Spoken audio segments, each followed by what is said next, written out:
ये कहानी एक ऐसी माँ के ऊपर आधारित है जो अपने बच्चों को एक एटिक के अंदर बंद कर देती है और फिर इन बच्चों के बीच में वहाँ पर क्या क्या होता है ये हम आज की इस एक्सप्लेनेशन में देखने वाले हैं। आज मैं जिस फिल्म को एक्सप्लेन करने वाला हूँ उसका नाम है फ्लावर्स इन एटिक और ये फिल्म 2014 में रिलीज हुई थी। मूवी की शुरुआत होती है और हमें एक फैमिली दिखाई जाती है। इस फैमिली में 6 लोग होते हैं, क्रिस्टोफर, कैथी, कोरल और 2 ट्विंस कोडी और कैरी। इनके डैड, जिसका नाम भी क्रिस्टोफर होता है, वो अक्सर अपने काम के चलते बाहर रहते थे। आज बहुत दिनों बाद इनके डैड क्रिस्टोफर अपने घर आए हैं और उसको देखकर उसके बच्चे और उसकी वाइफ बहुत ज्यादा खुश होते हैं।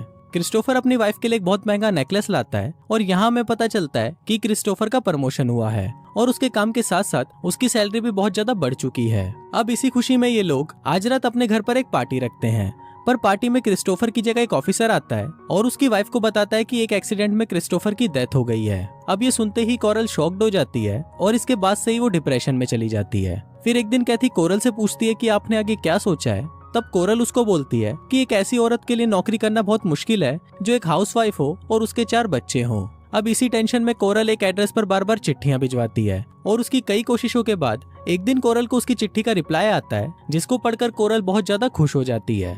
फिर कोरल अपने बच्चों को बताती है कि जिस एड्रेस पर वो चिट्ठियां भेज रही है वो एड्रेस तुम्हारे नाना का है।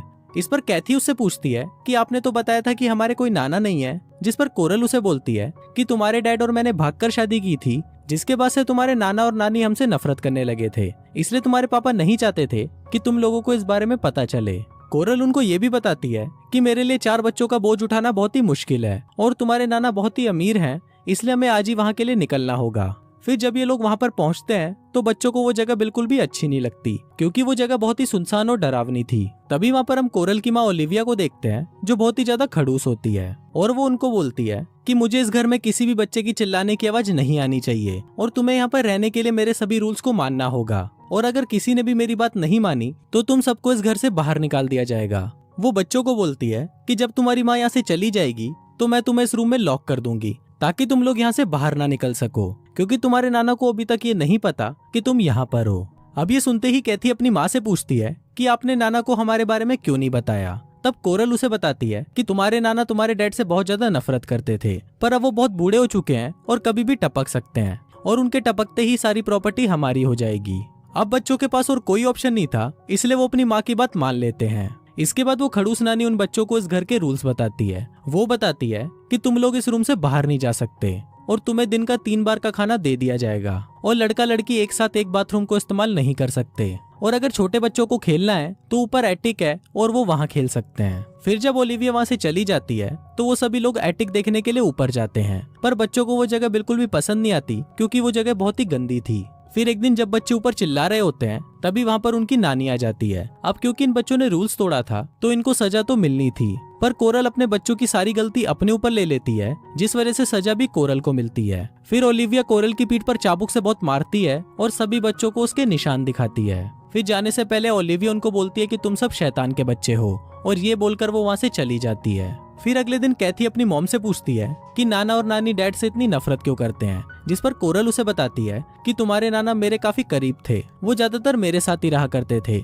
जिस वजह से वो तुम्हारी नानी को ज्यादा टाइम नहीं दे पाते थे और इसी कारण वो मुझसे चिढ़ने लगी। फिर एक दिन तुम्हारे नाना अपने भाई को यहाँ पर लेकर आए जो रिश्ते में मेरे अंकल लगते थे और उनके मॉम और डैड की डेथ हो चुकी थी। वो लड़का दिखने में बहुत ज्यादा अच्छा था जिस वजह से मैं उसे पसंद करने लगी और फिर एक दिन हम दोनों ने भागकर शादी कर ली, जिसके बाद से तुम्हारे नाना ने मुझे जायदाद से निकाल दिया और वो हम दोनों से नफरत करने लगे।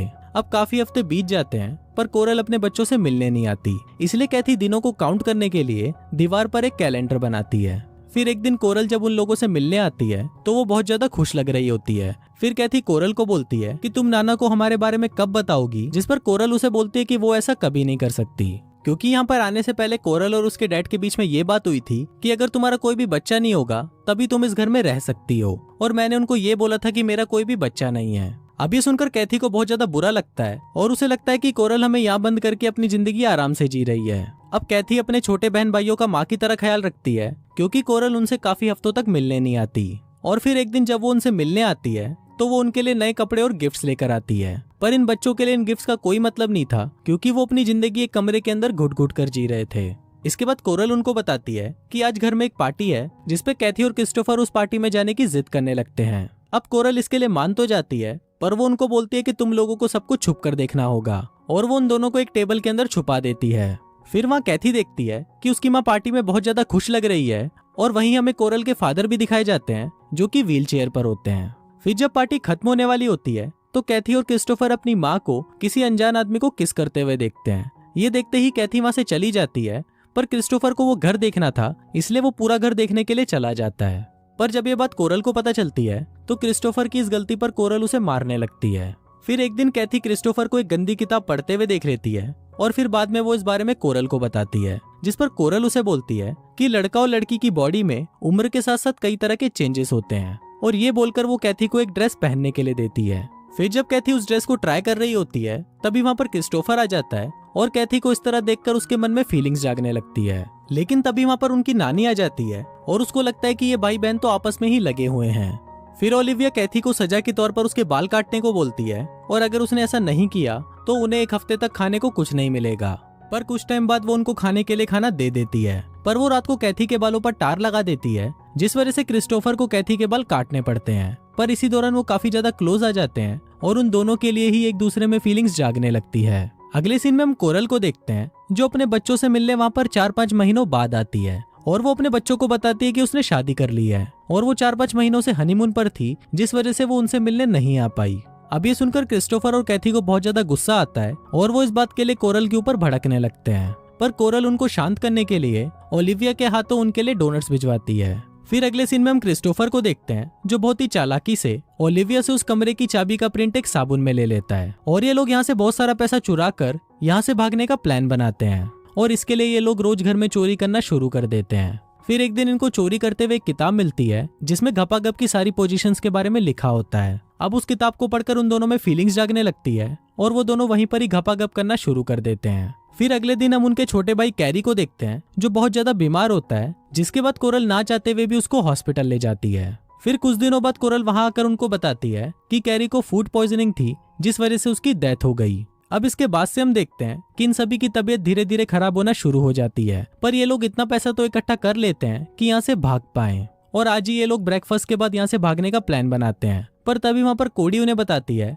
कि इस चूहे की मौत हो गई है, और ये चूहा वही डोनट खा रहा था जो उस दिन उनकी मॉम ने भिजवाए थे। अब ये सब देखकर हम व्यूवर्स को पता चलता है कि इनकी मॉम ही अपने बच्चों को मरवाना चाहती है, ताकि वो अपनी बाकी की जिंदगी अपने नए हस्बैंड के साथ आराम से जी सके।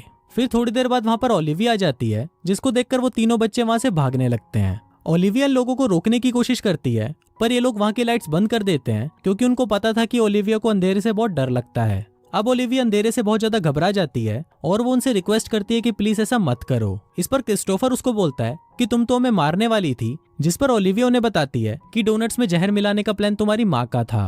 पर यह बात सुनकर उन लोगों को कोई फर्क नहीं पड़ता, क्योंकि उनके लिए उनकी माँ पहले से ही मर चुकी थी। फिर वो तीनों ऊपर से एक रस्सी फेंककर नीचे आ जाते हैं, और वहां से भागकर एक ट्रेन में चढ़ जाते हैं, और इसी के साथ ही ये फिल्म यहीं खत्म हो जाती है।